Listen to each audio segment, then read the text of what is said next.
Hey everyone, welcome to Homestead Healthy. We're Bob and Beth, and we're right in the middle of Elderberry season 2021 here in Central Florida. Last year was a bust, so we were excited when we saw just how strong they are this year.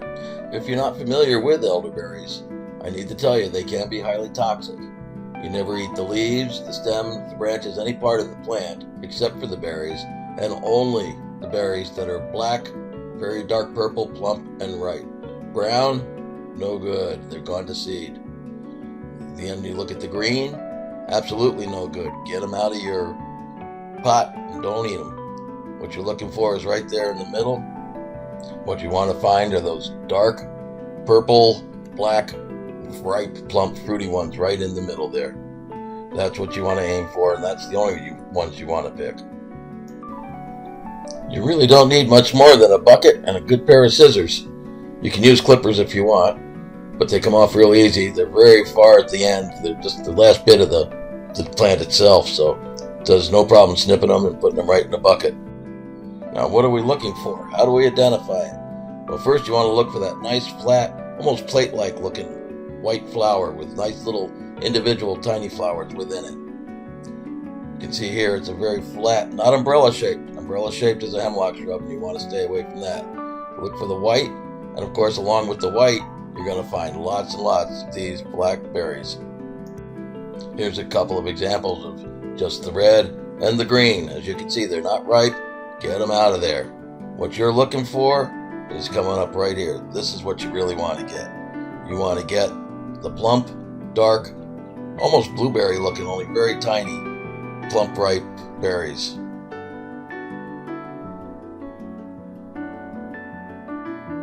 Okay, you got them home. Now what do we do with them? I like to make elderberry syrup. If you've ever been in the store, you can see that a 4-ounce bottle will run you about $10. This is a heck of a lot cheaper, and you know what you're putting into it.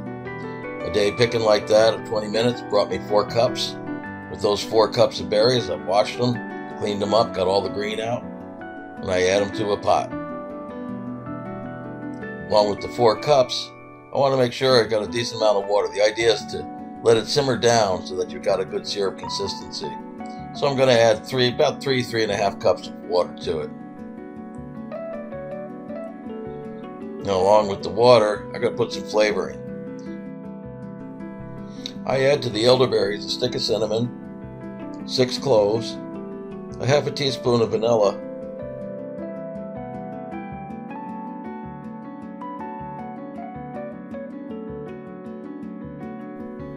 and last, I add the juice of 1 lemon.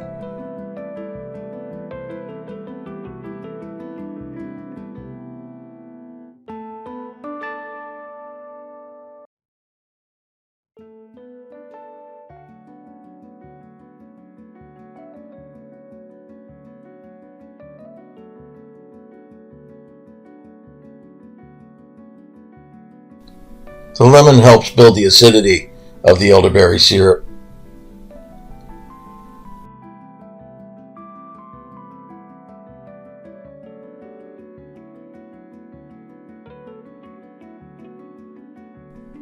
Give it a good stir, turn the oven on medium-high, let it go ahead and build till it just begins to boil. You don't want it to overboil. Again, that'll cook out the nutrients and defeat the whole purpose of elderberry syrup.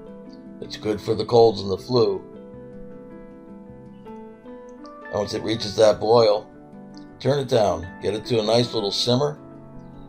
Then as you see, once you get a nice simmer going, you want to leave it for about 10 minutes or so. You want it to reduce by about at least half.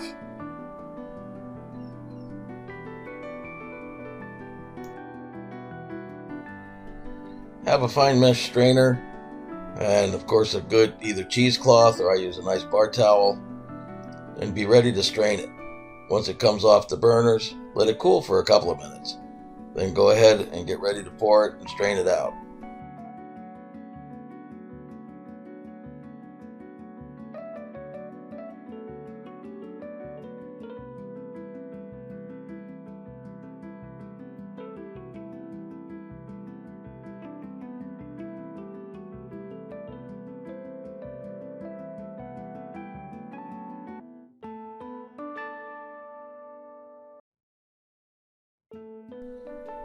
Grab your cheesecloth or your bar towel, whatever you're using, wrap it up tight, give it a good spin.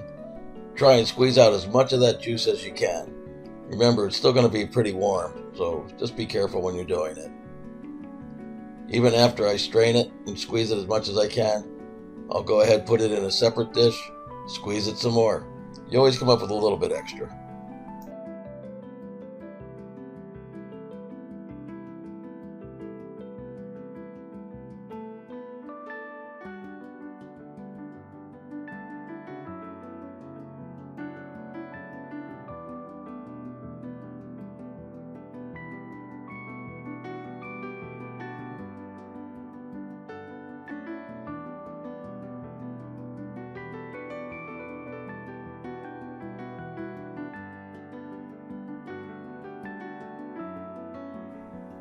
So that left me with about 2.5 pints, a little bit less than that.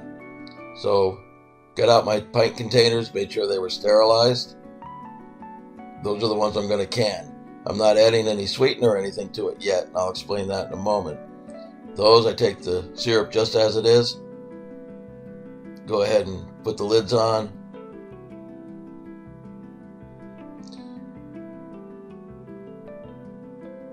And I'll go ahead and get ready to put them right inside the canner. They'll process for 10 minutes and they'll be ready to go.